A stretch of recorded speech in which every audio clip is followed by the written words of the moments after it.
frustrating end to this FA Cup fixture today, Tony. It's finished 1-1 in a draw here at Parkview Road.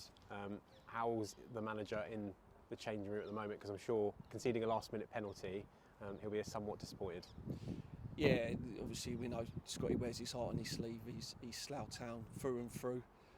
He does a fantastic job, and he probably takes it to heart a little bit more than say some of the other players. But look, it's a group effort, and we would have taken the draw before the game. When we looked at the fixture and it came out, we knew it weren't going to be an easy game by any imagination. So yeah, it's difficult because you feel like you're so close yet so far. To concede a goal in injury time in the manner that we did, the lads are obviously disappointed, but I think when you look at the bigger picture, they met the objective to still be in the hat at the end of the game, and that's what we set out to achieve. And obviously if we couldn't win, it was important that we didn't lose, which we haven't done.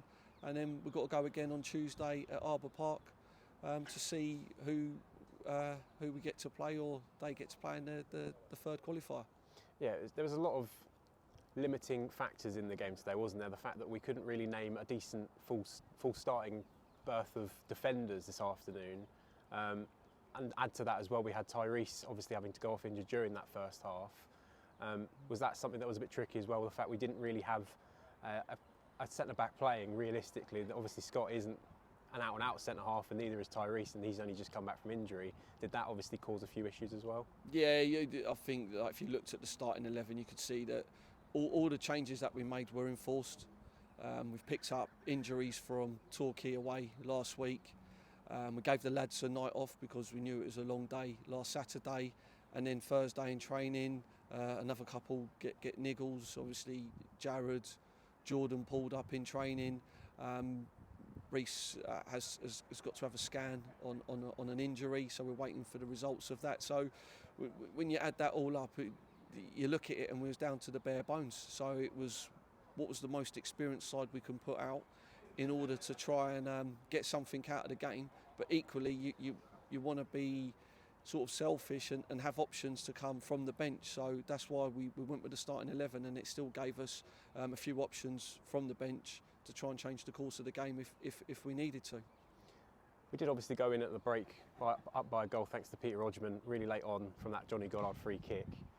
Is there some concern though that when you actually look at the full entire game, I don't think we had a shot on target, did we, other than Peter's goal, did we? I can't recall any sort of clear-cut chances. We had some shots on goal. We had Scotty's free kick towards the end, but in open play, I understand where you're going. But we did get into good opportunities. We had good moments, and maybe say the quality of the final ball, or just having that conviction just to get the ball out your feet and get a strike on goal, that probably wasn't quite there.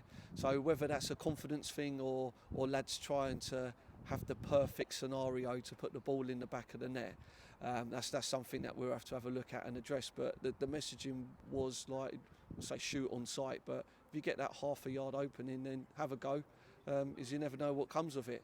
So it was a difficult game today, but ultimately we have to be pleased that we're still in the hat, we haven't lost. And we'll take all the positives that we can get. Young Kian coming on towards the end, he's only 17 years of age. I thought Josh was magnificent, Brian as well in there. So it bodes well for the future that these so-called younger, more inexperienced players are getting these opportunities now, and they're coming through really well, in my opinion. Yeah, the second half didn't quite pan out the way we wanted. That last sort of 15-20 minute spell where there was just relentless pressure from the home side to try and get back into the game. Could that have been handled any better, do you think, just with how it went? It's difficult. Obviously, we were limited with what we could do with regards to shape, formation. So I don't think we could have done much more than what we already could do. And I think it's the beauty of the competition.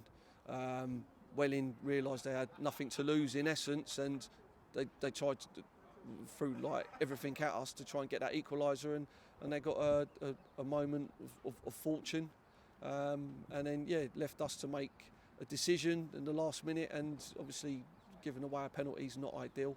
But then even after that, we still had opportunities to go and win the game. I think overall we looked like we was in control of the game. and it was nearly almost a perfect away performance. So now, of course, we've already mentioned it's going to be a replay now on Tuesday night. Is it a benefit then, of course, that we're probably going to be playing on a slightly less unpredictable pitch as the one we faced here this afternoon? Is that already a sign that maybe we can take more of an advantage being at home on Tuesday? Hopefully you always got to fancy yourself when you're at home, and we definitely do, especially with our home records. But we've got to have a look at the wounded, see who we can patch up, and then see if we've got 11 fit players that we can name. Brilliant, thank you, Yellow, and we'll see you on Tuesday, of course, for that replay at Upper Park against Welling United. Top man, cheers, Con.